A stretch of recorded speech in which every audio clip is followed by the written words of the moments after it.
Hello, and welcome to Knights of the Night Actual Play Podcast. This 5th edition D&D adventure, The Heretic, was written and run by your DM, Scott. And now, please enjoy episode 498, titled, I'm Not a Cleric. I don't even play one on TV. Actual play begins immediately.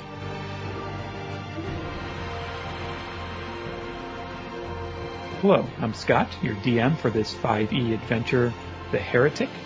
Tonight with me, starting on my right, is... I am Tom. I am playing Alder Rusha, a human male cleric of Amira, and a skill-seeking rogue. Hi, I'm Mike, playing Marduk, a male half-orc fighter, graduate of the Academy, and an Eldritch Knight in the Fist of Amira.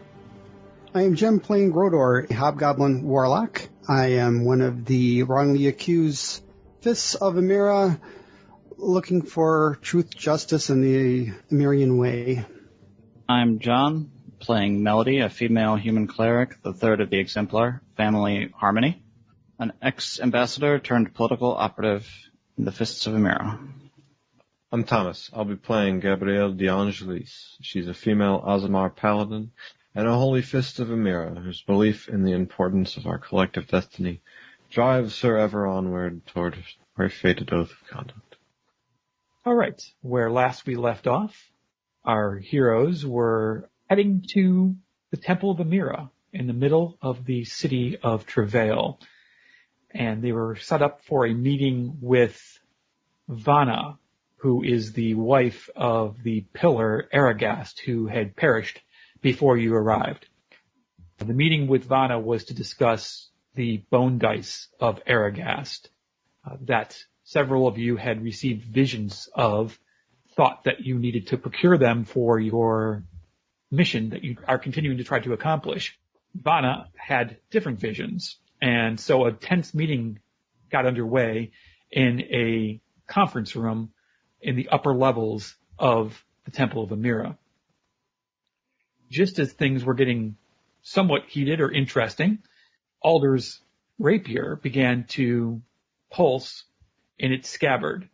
The pulsing eventually led to some actual movement, and while trying to figure out exactly what happened and what was happening, Alder unsheathed the rapier, and when he did so, it pointed towards a direction in the room which showed a glowing white ball hovering about 8 feet in the air behind Vana and the Watchlord of Travail, who was at her side to protect her and advise her. Just as that happened, and Alder passed his sword to an unbelieving Watchlord, a shimmering, almost like the horizon on a desert where the air gets kind of shimmering and wavy, that occurred further back in the room, and a red-cloaked, middle-aged, bald female came through the shimmering portal, put her right hand up, which had runes in a circular pattern on her hand and on her palm, and a cloud of daggers exploded from her hand and embedded themselves in the back of Vana, who dropped the bone dice as she fell to the floor. And that's where we left off. Are we surprised, or are we able to roll initiative to react? The surprise round was when she stepped through and cast the spell of the magical daggers that impaled Vana. Gotcha. So that was the surprise round. This is now the first round of combat. Let's go ahead and roll for initiative. Does Alder have advantage here? Alder does not have advantage on an initiative roll, no. Okay. He just knew about invisible things long before we did, but... Yes, he did, but he was looking in the wrong area of the room. I've rolled a 21 on initiative. All right, Mel, 21. It's a natural 22. Yeah, it was a natural 20. You're right. Gabrielle? I rolled a total of 15.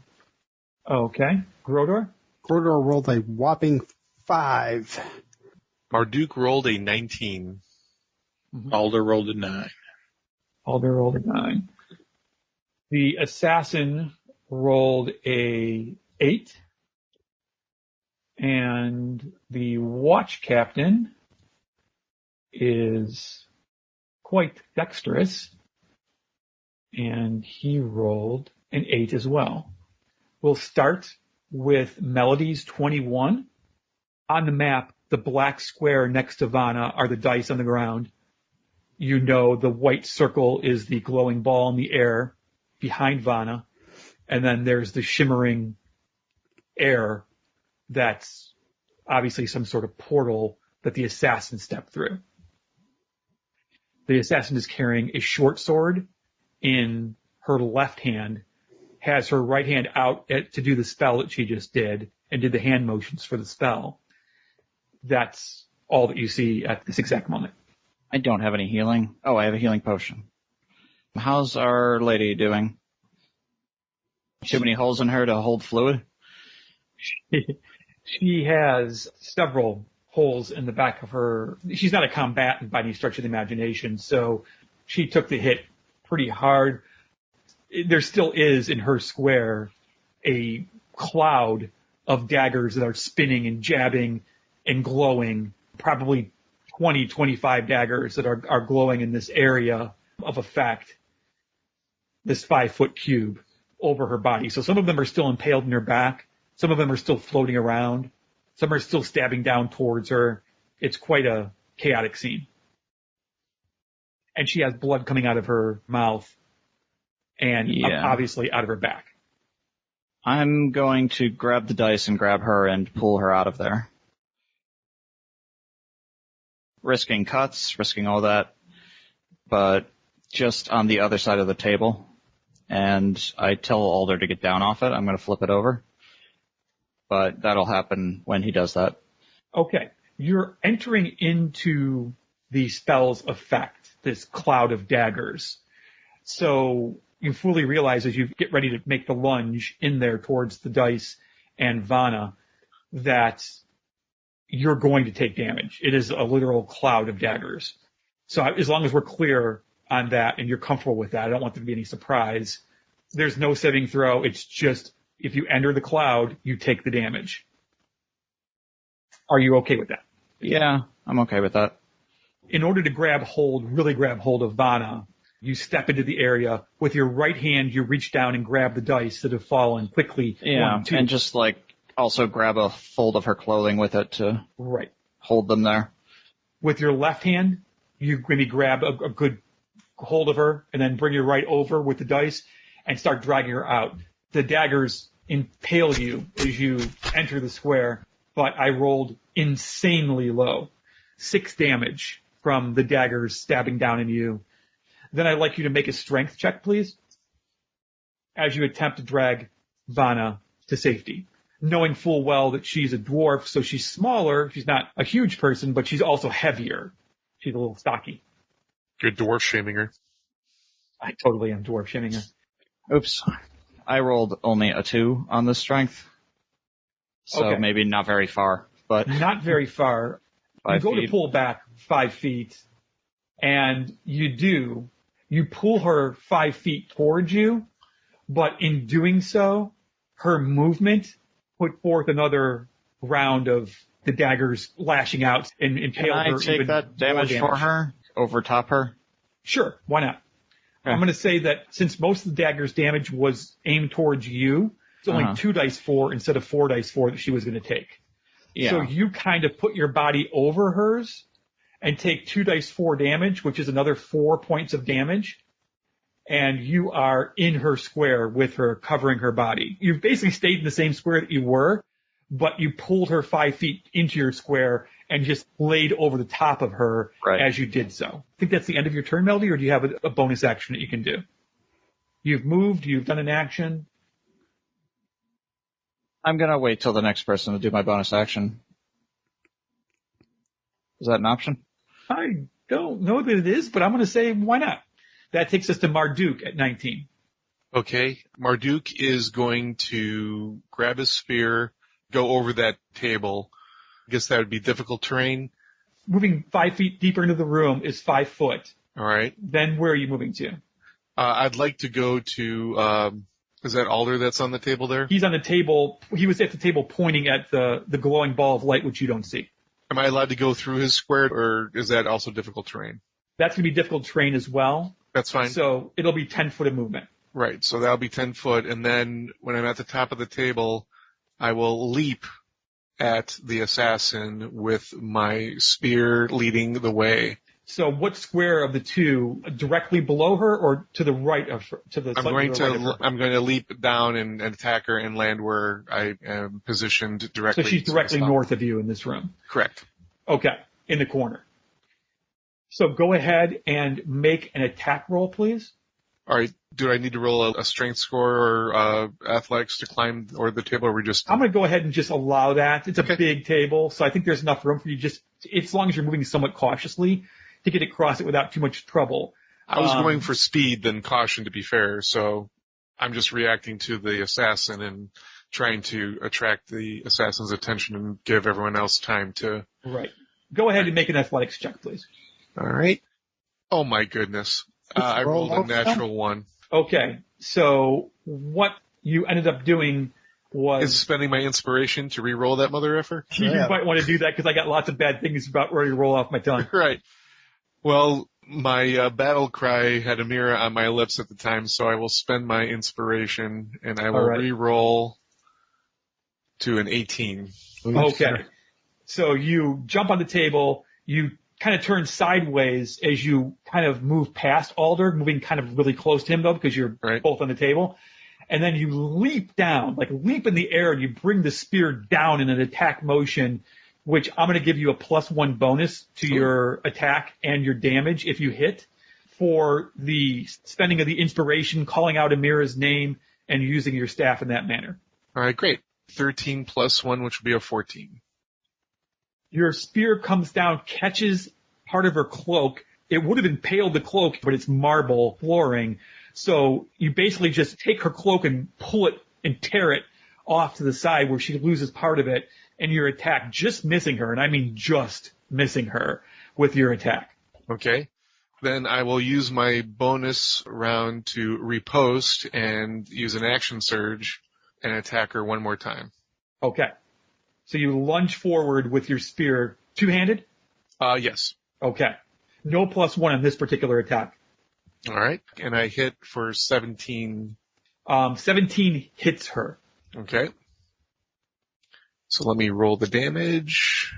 So a total of 7 points of piercing damage. She does something with her reaction.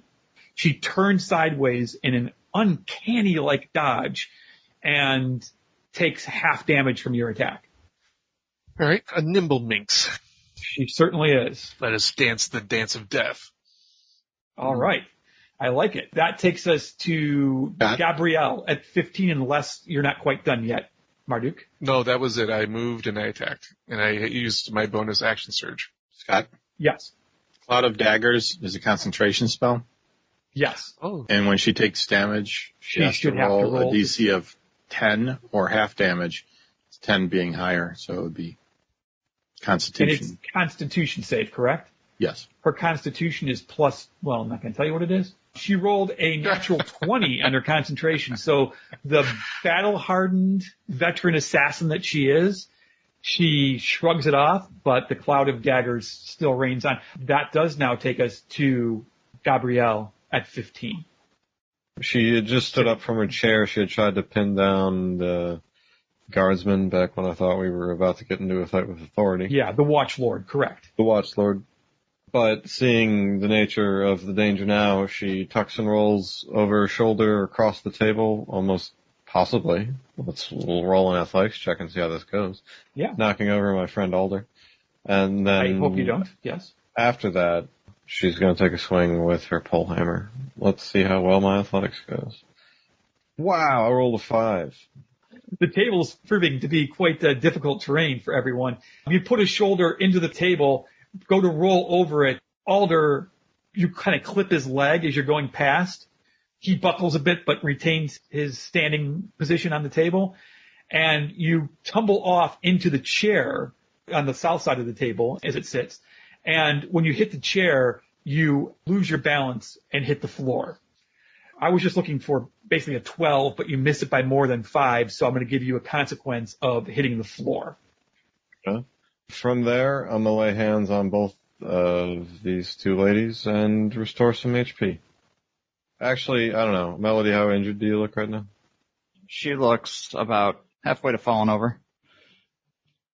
She looks pretty wounded from the daggers. There's As several opposed to the high priestess who doesn't look conscious. Is on the verge of death. She's not moving. She's moving like a rag doll when she got pulled. Yeah, I'm gonna drop 6 HP into her, I guess. Okay. I don't know if I can do multiple targets, even if I can lay multiple hands at once. I don't think you can. Maybe you look that up, and if you can, we'll go back to you and have you do that. But I think you have to pick one of the two as your. Isn't it a bonus action, lay on hands, or is it a full action? It's a full action. Either way, I think you get one of them, and that's it. That's true. Until you get to a higher level, of course. I will just dump 6 HP into the high priestess and call it a day. Mm-hmm. Okay. So you heal Vanna with 6. She coughs and gags up blood all over Melody. What do you have, vestments of some sort, or do you wear leather armor, Melody? She normally wears leather armor, but not to this meeting.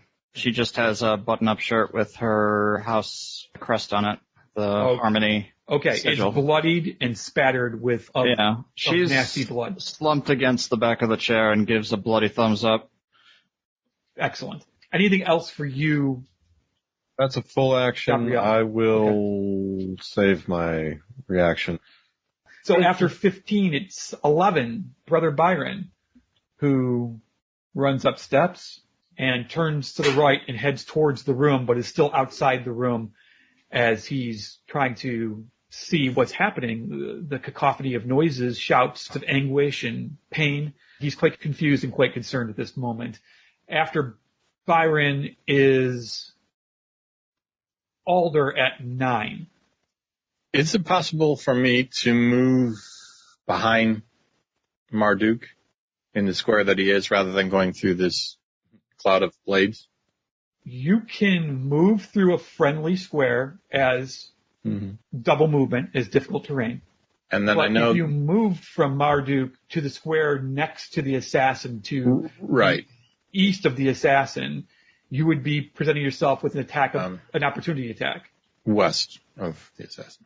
West, yes. But as I step off the table and I move behind Marduk, I'm walking in between Marduk and the Watchlord, and I just casually reach out with my hand, grabbing my rapier as I step between the two of them and then move towards this assassin. Yes, he releases it freely as you reach out for it.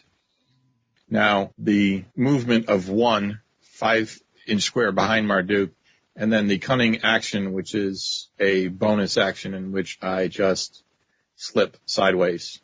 And I don't think that does trigger, as it's a cunning action specific to rogues. I see. I guess you can take disengage without actually disengaging. It seems to be doable.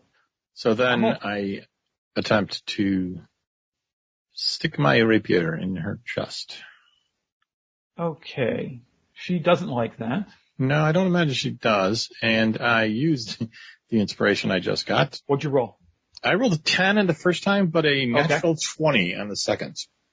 All right. So Amira's hand guides you in that second attack. And I'm going right in the ribs, trying to puncture right a lung. The ribs with that. That is absolutely a critical hit. She used her dodge. Aw, thank you, already. Marduk. Mm-hmm. Got it. Just, I'm set up, man. Go ahead and roll for damage. The total number of damage would be 18. Okay. She literally looks at you. I mean, she was looking at Vanna. She was facing towards Vanna, and then she kind of ducked and looked towards Marduk when he attacked so that she could dodge him. And then she looks towards you, and she takes this rapier right through her ribs. I mean, it pierces her leather armor and goes straight through. And she looks at you, and her eyes narrow, and she hisses in anger. And I just smile at her. Really big. Did you mention if she's human or dwarven? She is human, Okay. a bald, middle-aged female human, very lithe-looking, wearing robes of red with white edging that has some writing on it. Okay. She rolls concentration again. It's half the damage I did, or 10. Unfortunately, half 18 is only 9, so 10. Yeah, keep rolling, girl. She beat it. Okay. The cloud of daggers stays. Yeah, I tried, guys. Sorry. She hisses. She hisses, like just a low, nasty hiss, staring straight at Alder. Does she have is her skin kind of very pale and like a deathly pallor about her, or? She's lighter skinned than many of you from Amira are, which is a little bit more of a temperate climate. She's a little bit more from up north. She looks a little bit more pale and fair skinned, but not unnaturally so. Okay. After I smile at her, I glance at Marduk, and my eyes are looking straight at him, but then they go quickly to the left, as if I'm suggesting he move to the east of her, and then we'll both have advantage. Okay. Excellent. And he picks up on that after all the training you've done for the year that you've been together. This takes us to the Watchlord. And he is torn. He's getting shown up. Not that. His job was to protect Vanna, and she's laying in a bloody puddle on the ground. And he's torn between extricating her and attacking. But I think he's going to go across the table, jump over Gabrielle sprawled out on the ground, and land in the corner next to Mel and Vanna. He needs to make a roll for that. That will be an athletics roll. He gets a +3 on his athletic rolls, I think. Let me double check that real quick. Yes, +3. So he's going to roll a die 20. He rolls a 16, so a 19. So basically he jumps up on the table, takes a couple steps, leaps over Gabrielle, who has hands on healing of Vanna, and lands in the corner. He then reaches out and grabs Vanna from underneath you, Mel, and tries to pull her towards him. Are you releasing her? I already did my action, so I can't give him advantage or anything, but I will let go. Okay. And he rolled a natural 20. So he pulls her into his square, and actually because he rolled a 20, he's going to take her 5 feet further back out of the action and leave you where you were at. Is he above suspicion? Yeah, he is to me. That's more a or good less, question. yeah. But Marduk casts a look backwards in with concern, saying, is that okay? Are we okay with that? But he pulls her and seems to be like lifting her up towards one of his shoulders to try to get her out of the area if possible. My point is that this is the third major security breach in as many days, so I appreciate that. Melody is pulling a dagger out of her wrist and looks a little not all there. Okay. As she waves a wrist at this guy to get out. The other wrist, I suppose. Okay. So he moved 25, and that's where he'll stop his movement with her about on his shoulder at that point. Then comes the assassin. Here we go. A lot of options. Yeah, a lot of options, but she takes the disengage option. What? Yep. And I'm sorry, you're pulling yourself off my sword. I get it. Okay. She takes the disengage option or the cunning action and steps directly away from Alder, still within range of Marduk. He takes a short sword and she attacks Melody with a very low whisper of, "Give me the dice." She rolls a 24, which I'm just saying, not in armor. That's probably a hit. Yeah. And that is 1 dice 6 plus 3 damage. 6 damage to you from the short sword. And unfortunately, because she's an assassin, you need to make a Constitution saving throw, Melody. She stabs you in the arm.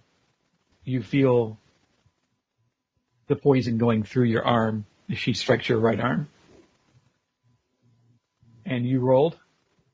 I've rolled a 20 on the Constitution save. Well, lucky you. because that is good enough to resist the poison effect for only half damage, which is 2 dice 6. Half damage is 2 dice 6? It's 2 dice 6. So it would have been 4 dice 6 poison? That's what she has on her sword for at least That's one better attack. than the dagger cloud she used. What the hell's wrong with her? She rolled a whopping 4 on the 2 dice 6. She then turns her blade sideways and tries to strike you a second time on the wrist that has the dice. Drop them, he says. Hey, Scott, do you know we're level 3? Yeah, I'm aware. She gets 2 attacks in turn, though. Sorry. I told you it was going to be tough. Gabrielle, Yeah. can you stop this? What? No. The attack? Block it in any way? You're right next to. Oh. You are sprawled on the ground right next to her. I mean, yeah, as long as I can get a shield or a weapon in the way, which I think I can. I think as a reaction, you can do that. I just can do that. Like, I can reduce the amount of damage dealt. The attacker makes an attack roll contested by the target's strength or dexterity check. So you get to contest this attack at first. So she rolls a die 6 and rolls a 3 plus 3 is 6. How much of that do you block? I roll a die 10 and I add my proficiency bonus, which is +2. Okay, what do you got? I rolled a 6 total. 4 and then +2 is 6. So I blocked all that damage. All right, your shield comes flying out of nowhere. Yeah. And just as her sword is about to strike Melody's hand and possibly dislodge the dice, your shield interferes and catches the full brunt of the blow. Mm-hmm. That is, she's done her bonus action. She hasn't had a move action yet, but she doesn't wish to move. However, out of the gate comes the head first, and then the torso of what looks to be a very large, not large size in gaming terms, but very large and is compared to a normal dog creature. It has glowing red eyes and dark black matted fur. And it comes through and looks at both Alder and Marduk as it comes through the gate. 1, 2, 3 is Alder. 4, 5, 6 is Marduk. 4, 5, 6 it is. So the creature snarls and attempts to bite you, Marduk. All right. It rolls a 9 plus 5. So a 14 to hit Marduk. Does that hit you? It does not. I have an armor class of 17. All right. So it's absolutely chews on your chainmail, but none of the large canines get through to cause serious damage. And that's the end of its turn. That finally takes us to Grodor at 5. I got a clear sight to this assassin person, basically from where I am. So I'm going to cast a spell. All right. Go ahead and do so. Do your worst. Point a finger at this assassin and I cast a spell called Mind Spike where I delve into her head and do psychic energy into her brain, trying to confuse and damage her mind. Okay. A 23 to hit against her armor class, is that? It is she has to roll I think it's against wisdom. Is the save A on wisdom that? save against what you rolled to attack?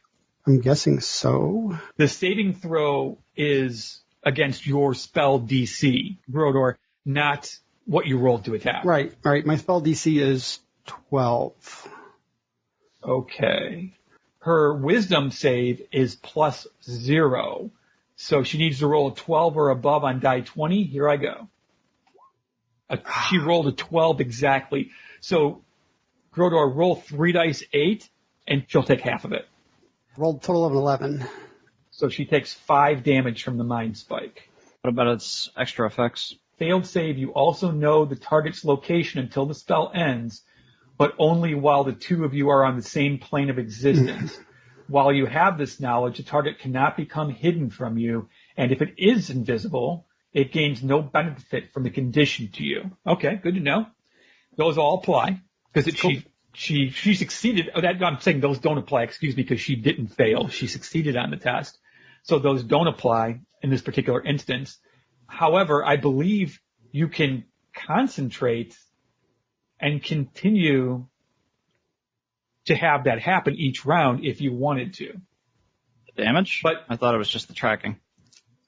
The concentration is up to 1 hour. Yeah, that's going to be for the tracking. It's not going to be for the damage. Yeah. It would be insanely powerful. So thank you for correcting me on that, Melody. That's one action, though. That's not a bonus action. Right.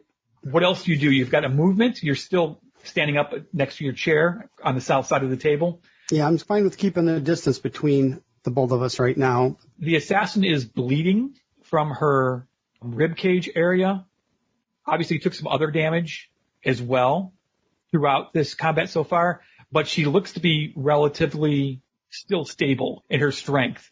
She doesn't look weak. She's not bleeding out. She looks like she could still go a couple more rounds in distance, but she does need to roll concentration because she just got hit again. So she needs to make a DC 10 concentration to keep the cloud of daggers in place. And so she rolls a 5 on her concentration check plus 3, I believe she got on that concentration check. Was that what she got? It's a constitution with plus 2. So it ends up being a 7. So she loses concentration and the cloud of daggers disappears. At least it got something accomplished. Yes. I was really hoping to get her. Done. I was really hoping to get tracking set on her, but that would be sweet. That takes us to Melody at 21. And yes, you are engaged with a very angry assassin who's telling you to drop the dice. Melody looks at the dice in her hand, slathered in blood from the wounds she's gotten. Yes. And pops them in her mouth and swallows them. Okay. I then take my action to disengage and run out of this room. Okay. Do you have the ability to use the disengage action? Or I mean, that's the action you're going to do. So it's a bonus action for rogues, but anyone can do it. Right. What I was going for was more the popping the dice into your mouth and swallowing. I think that's a legitimate bonus action. That sounds like a bonus action. Or in a terms free of action. Time spent. If you could open a door, you could pop dice and swallow them. Yeah. So it's like taking a potion, right? Am I filled with renewed vigor? No. 20, okay, 25. Is that enough to be outside the door, or do you want to be further? That's enough. Okay, it was double move through the watch captain and Vanna. Okay. Gabrielle is just behind me. I was figuring I would duck behind her. Pass through going her. Through her. Well, how? I'm moving the wrong character. Double? Yeah, she's on the ground. I can step over her. Is she difficult terrain? I think so. All right. So 30 is enough to get out the door. I basically slip and scamper and slide my way past everyone out the door with a panicked look on my face. As you're trying to hold your blood in your body and... Yeah, I am... I shouldn't break the wall here. I am at 1 hit point, and I run headfirst into Brother Byron and stop dead outside the door, looking the worst for wear I can without being horizontal. Wow. Darn it, man. 1 more point? Just 1 more point. Thank you, Gabrielle. Wow. Okay, that's Melody's turn. She basically, like Melody said, she slips, slides, stumbles, wobbles her way out of the room, barely clinging to life and bleeding profusely, which takes us to Marduk. Okay. Marduk, you have a hound from hell that is literally right in front of you and an assassin right next to it. I will take my spear and with the strongest cross check I can, I will shove the assassin hard against that marble wall in an effort to knock her prone. Okay, you're trying to knock her prone, which I believe is a special attack. So yes, and she gets a strength or dexterity check versus your athletics check. So I am going to do my athletics check, and it is a 24. That is exceptional. She has a dexterity check where she will get a die 20 plus 3. I don't think she gets proficiency, unfortunately. She made it interesting. She rolled a 17 plus 3 is 20. So she is now prone. Right, so I cross-check her with an awesome maneuver that just bounces her off the wall, and she collapses down, and she is now prone. Ranged attacks have disadvantage against her. Melee attacks have advantage against her, I believe, Correct. is the prone condition. And then I will slide 5 feet to try to help put myself between my friends and comrades and this assassin and her puppy. So right now, only Alder and I probably will have advantage against her, but she also has disadvantage against us, so hopefully that will buy us some time. I think Gabrielle can get advantage too. Yeah, if she... I'll have to move. Yes, I agree, but it's also your turn. Yes. Is it? Gabrielle at 15 after Marduk. Okay. I'll stand up for half my movement. And half your movement is 15? Yes. And then for 5 more, I will close the gap so I can take an honest swing at her. Prone. Disentangling myself from the chairs, Gabrielle stands up and begins to swing with her pole hammer. She can use her pole hammer within 5 feet, even though she had it at 10 feet originally, correct? Yeah, it's a hand a grip. versatile weapon rather than a... Excellent. I have advantage. Yeah, Yes, you do. I rolled a total of 15, or 10 plus 5.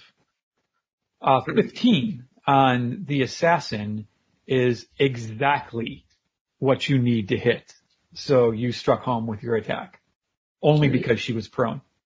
Your first one was a natural 1. Yeah, absolutely. My first one was a critical miss, I suppose. A fumble? Yes, or Fumble, a fumble, yeah. indeed. Would have been great, and very like my rolls this adventure. But my good friend knocked her over, so here we are. Thanks, Marduk. You got it. Now we are in an awkward position where I've literally never smited before. When you hit a creature with a melee weapon, expend a spell slot. I only have level 1s. This is easy. Equal to 2d8 for a first level spell slot. So I add 2 dice 8 to my natural damage of my pole hammer, which is a 5. That was a 1 die 10 plus 3, and you rolled a 2. And then the divine smite, Amira's will, comes down upon her and rolls 5 more. Holy 5 shit. more damage, or a total of 10 there's damage. a divine flash of turquoise light as the hammer strikes down preferably on this lady's arm. Sure. Arm works.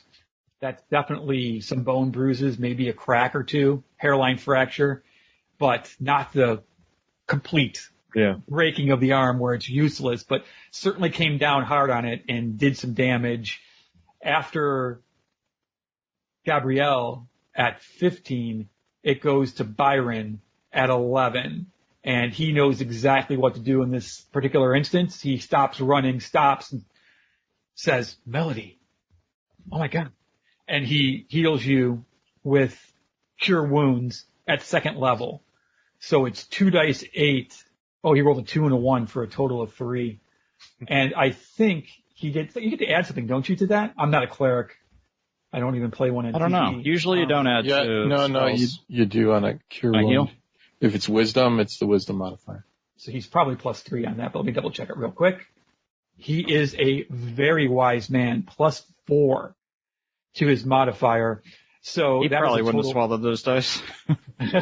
that's a total of 7. Well, I don't think you knew he was in the hallway, though. It was good role playing. So a total of 7 healing takes place with his action, and his movement, he moves past you and into the room to block any pursuit or to try to stand in front of you. Maybe to help What's-His-Putz get the other lady out the door. Yeah, he can kind of help him stand up and right himself as he's kind of steadying himself, the Watch Lord, with Vanna over his shoulder. He has Healing Word that is a bonus action. Lets him do a minor healing spell at range. He does. 1 dice 4 plus your spellcasting ability. He will absolutely do that at range. If he has another 2nd level, he can do 2 dice 4, but that seems like a stretch. He's not going to spend that 2nd slot. He's going to do 1 dice 4 plus 4 for a total of 6, again to Melody. Oh, okay. I appreciate it. And that's the end of Byron's turn. That takes us to Alder at 9, engaged with a Hellhound. Yes, but I take a simple step to stand next to Marduk, who is standing next to Gabrielle, and we're basically creating a wall that is locking both this wolf and this assassin in the northern part of this room. That step will be your canny action. You cannot move 5 feet in combat without drawing an opportunity attack, I believe. You can't move more than 5 feet.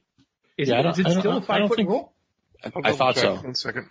You can make an opportunity attack when a hostile creature that you see moves out of your reach. That would seem to indicate that you could move even more Around than them. 5 feet if you wanted to, as long as you stayed within range of their weapon. That sounds good. I glance somewhat scared at the wolf because it's right in front of me, but my rapier instead reaches across and stabs the assassin as she is on the ground. And Sneak attack applies because she's engaged. I rolled a 21. That's a hit. I do a total of 10 damage. I'm aiming for her head, but she's on the ground but moving, and I ended up pinning it into her shoulder instead. That takes us to 8, which is the Watchlord, who does double movement, going to the stairs and then down the stairs with Vanna. Wise man. So he does a dash action to try to get her as far away from the assassin as possible. That takes us to the assassin and the Hellhound. The assassin stands up for half her movement. I glance at her. Aren't you going to hiss at me? Come on. She's going to do a short sword attack on Marduk, who knocked her over. And that is going to be a very possibly deadly attack, but we'll see what happens. She is a +7 to hit. 23 is a hit, I'm assuming. It is. 1 die, 6 plus 3. Ooh. Just 4 damage, but you need to make that Constitution saving throw. I'm going to interrupt and stop that damage with my reaction. As Gabrielle's hammer swipes in, I rolled a 6. On my die 10 plus 2 is 8 damage subtracted from her pitiful strike. Since she did 4 damage, and you did more than 4 damage in deflection, the blade never finds its way home. Oh. And no poison damage gets through into Marduk's system. Nice. Gabrielle snarls and says, "Your objective is beyond your reach. Retreat Or yield. or surrender." And Or die. She could die. I'd be all right with her dying. So there's many options. You guys can say that. She, as her second action, takes out a dagger in one quick motion with her right hand. She has her short sword in her left hand, and this wicked-looking black blade appears in her hand, and she stabs forward again at Marduk. I got With nothing the this knife. time. Good luck, buddy. No problem. She rolled a natural 1. Wah, wah, wah. The blade shifts. It Grab hits, the blade first. it hits the chain. She poisons herself. She grabs the blade quickly and deftly, thrusts forward with her right hand. It hits the chainmail, and just at a very weird angle, and her hand slips off the blade, and the ball dagger blade clatters to the ground. Nice. It's nice that we're not the only ones rolling low every once in a while. Right. Yeah, she's not having the best time here. That was so clutch. far. I'm happy for it. I'm happy. Amira's watching over us, boys. And girls. Assassin was not to succeed. She, as a bonus action, steps back behind the wolf, behind the gate, into the very corner of the room, looks around as if she's looking for ideas of what to do next. This hasn't gone her way since the very beginning. Oh, the gate's She's- still open? The gate is still open. Oh my. The hound breathes out a gout of fire. It's a 15-foot cone. You can only get 2 of us at a time, but Marduk is going to be hit no matter what. It's going to be Marduk and Somebody. Gabrielle. Yeah. Is going to could be move- the cone. It could move to the west of Alder and hit all 3 of us, but then Marduk would get a reaction attack. Yeah, it's not Yeah. putting its life in any more danger than it already is. Oh, okay. I thought it was a It's summon. got some intelligence and some wisdom as well. You need to make a DC 12 dexterity saving throw, both Gabrielle and Marduk, or you take some serious ass damage. Marduk still rolls have a advantage. 17. Gabrielle rolled a 13. Both of you dodge successfully. However, it still does damage even on a failed save. The damage is 6 dice 6. You take half of that because you saved. It was a monstrous attack. So I rolled a total of 26 damage, so half damage from the fire as you bring shields to bear against or turn your body in a certain way to avoid the flame. It's 13 damage to each of you from the flame. It's actually fire damage, right? Fire damage, exactly. Okay, cool. Ouch. Shit. I'm out of reactions. That would have been a great time to use it. Yes, it would have. The wolf moves 5 feet to the east, right in front of Marduk, so that Gabrielle is to southeast and Alder is to its southwest. And it's snarling and growling, and it rolls 1 die 6, and on a 5 or a 6, it recharges its breath weapon. So hopefully I don't roll a 5 or 6 in this next roll. I rolled a 4. So the breath weapon does not recharge. Okay. That takes us to the end of the assassin and the hellhound's turn. That takes us to Grodor at 5. Okay. They're both just equally as dangerous, if you ask me. Sure. I'm going to pull out a little iron out of my pouch, concentrate once again on the assassin, and clenching both fists together in front of me and muttering my words of magic, I tried to hold the assassin in place. A hold person spell, I take it. Yes. So that would be another wisdom saving throw. Well, you know that's not her strong suit. I hope it's not. No, her wisdom is +0 on her roll, so she needs to roll a 12 or higher to not be held into place. She rolls, once again, exactly what she needs. So close. You guys can see that, right? Yeah. Okay, I wasn't sure if I had it hidden or not, and I just wanted to make sure that I didn't. Okay, so you cast that spell, which is a nice spell. Yeah, 2 nice spells that just barely didn't make it. Well, that's not true, because And my mind spike hit, but didn't hit the way I wanted it to. Yeah, not as hard as you wanted to, but you certainly got rid of the daggers, which helped Marduk then game plan and knock her over and get everyone around her. So it had repercussions. It sure did. So anything else for Grodor at 5? Table's Flip a the shield. table, Rodor, so you have some cover. I flip it over on its side. So Okay. it's like a shield. Sounds good. It's a pretty big table. Right. So I'm going to require a strength geez. check. Jeez. You know who you're asking No, to flip seriously, a table now. If this was a 1 square table, there would be no roll at all. But this is literally a 2 square That's fair long enough. table. It looks like a marble hunk. It is made of marble, for crying out loud. So you hear a lot of grunting and... It's gonna roll out of heaven, kill him. That's a death save, Jim. What the fuck did you roll that for? Oh, it's a strength save. Okay, I was Minus that's- 1. No, Right. I'm going to let you re-roll that. 15 minus 3. Okay, 12. 12. That is enough to get the table flipped over, but not positioned perfectly across east to west spectrum. It basically stayed in the direction it is, I got where you. it's at a slant, a southwest to northeast slant across the room. That's how you flipped it over. You couldn't move it to get it positioned better, but that's how you got it taken care of. Okay. That takes us back to Melody at 21.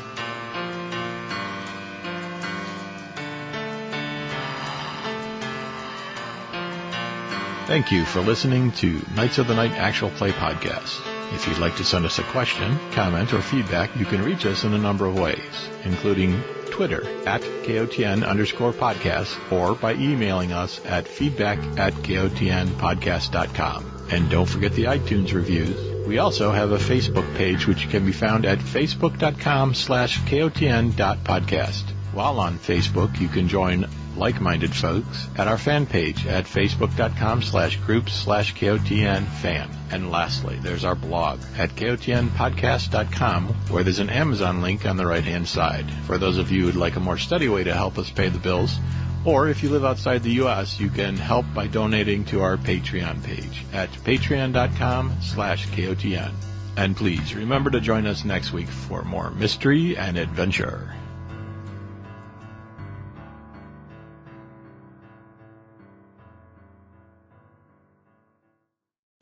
$18 damage to the assassin, which takes her down to A number. a number that I can't share, and uncanny whatever it's called, and she steps away. That takes us back to Marduk at 19. Second No, round it of combat. doesn't. No, it does in Melody. No. Oh, I'm so sorry, Melody. Bear with me. I just had it called up shove. Using the attack action, you can make a special melee attack to shove a creature, either knock it prone or push it away from you. You're able to make multiple attacks with the attack action.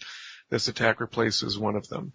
It must be within reach. You make a strength athletics check contested by the target's strength or dexterity. Right. So she gets either. She chooses. And here's the prone thing just for everyone's clear. Prone creature's only movement option is to crawl unless it stands up and thereby ends the condition. The creature has disadvantage on attack rolls. An attack roll against the creature has advantage if the attacker is within 5 feet. Otherwise, the attack roll has disadvantage. Because I kept advantage on. If someone rolls with advantage, we'll just take the first roll like we have been, and that's all that matters. Other possible titles for this episode that were available for voting on the Facebook fan page were Retreat or Surrender, or Die. She can die. You pulled yourself off my sword. Oh, I get it. Pops them into her mouth and swallows them. Good dwarf shaming. Help, what's his putts? And Let us dance the dance of death.